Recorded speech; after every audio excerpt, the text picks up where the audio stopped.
In my talks this week and last week, I've outlined 9 different ways in which a patriot can fulfill his obligation to the nation in which God has placed him, and I'll just briefly enumerate them.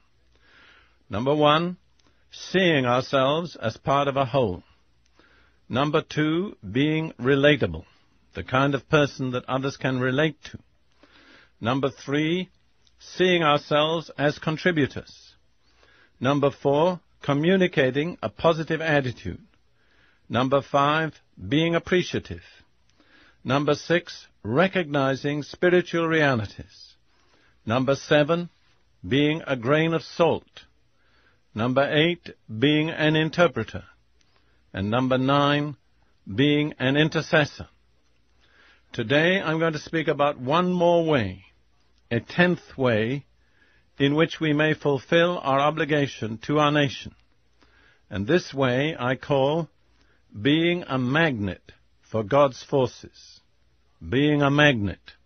I think you'll see what I mean as I go on. I want to speak from the example of one of the great prophets of the Old Testament, the prophet Elisha.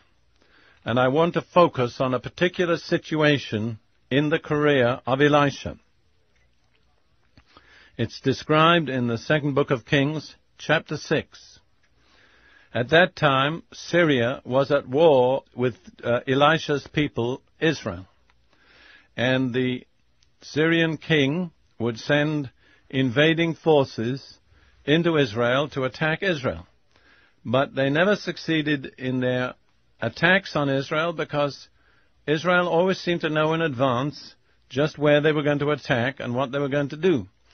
And so eventually the king of Syria said, which of you people in my staff is on the side of the king of Israel? Because we can never take them by surprise. They always know where we're going to be in advance. And one of his servants said, none of us is on the side of the king of Israel, but Elisha the prophet in Israel tells the king of Israel the very words you speak in your bedroom. And so the king of Syria decided that it wasn't worth making war on Israel as a whole. The man he needed to get hold of was this prophet Elisha, who always knew beforehand his strategy against Elisha's people, Israel. So the king of Syria sent a big army with horses and chariots just for one purpose, to capture Elisha. It always appeals to me that Elisha was so important that the king of Syria thought it was worth sending an army to get one man. I think it's a kind of challenge to us as God's people that we need to have some impact on society and on history.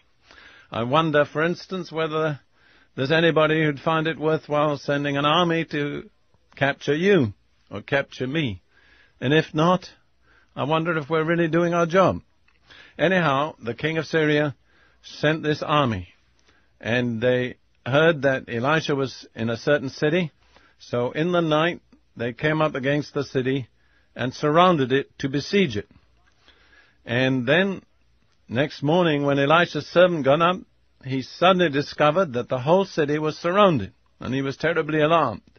Now I'll read from there on in this record, 2 Kings chapter 6, beginning at verse 15 through verse 17.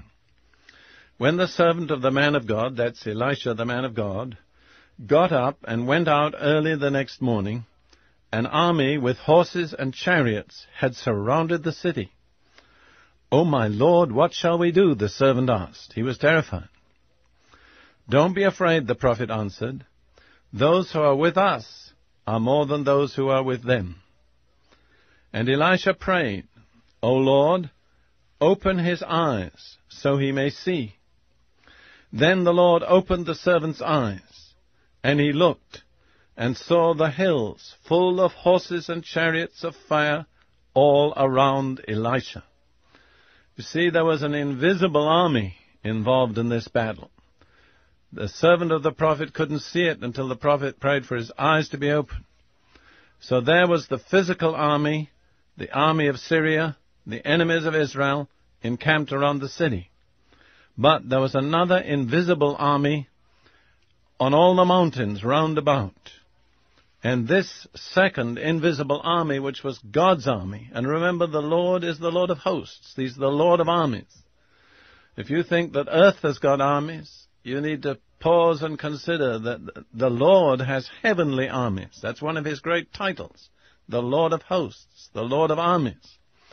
And the Lord's armies were all around that situation.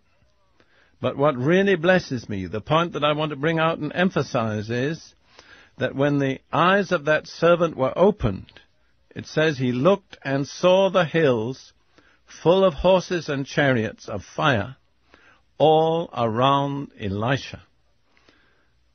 That's what I mean by being a magnet for the forces of God.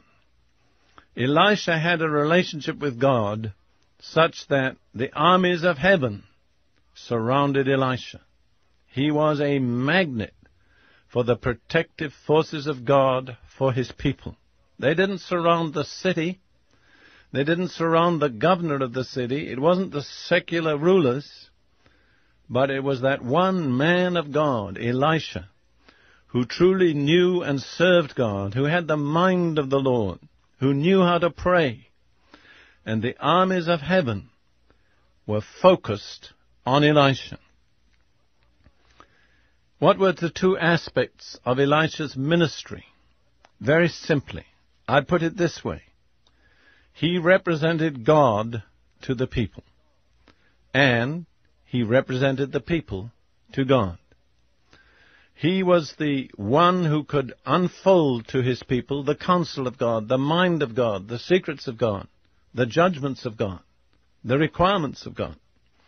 But he didn't just do that. He also was a man of prayer, an intercessor like we were talking about yesterday. And so he also represented his people to God. He called out for mercy. He called out for protection. He called out for help. And so the armies of heaven surrounded Elisha. You know, I have an ambition. I don't know whether I can achieve it, but my ambition is to be the kind of servant of God that God surrounds with his armies. I believe there is no greater way that any person can serve his nation or his people than being a magnet for the armies of heaven. Just to complete this picture of Elisha and his position in his people Israel, I want to turn on in the book of 2 Kings to the 13th chapter, to the scene where Elisha is on his deathbed. And as he lies there on his deathbed, the king of Israel, who was not a particularly godly man, so far as I can understand, came down and wept over him. This is the scene as it's described there in 2 Kings chapter 13 and verse 14. Now Elisha was suffering from the illness from which he died. Jehoash, king of Israel, went down to see him and wept over him. My father, he cried, the chariots and horsemen of Israel.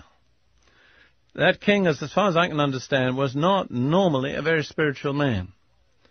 But when he heard that Elisha was on his deathbed, he suddenly realized that as king, he didn't have control over the situation.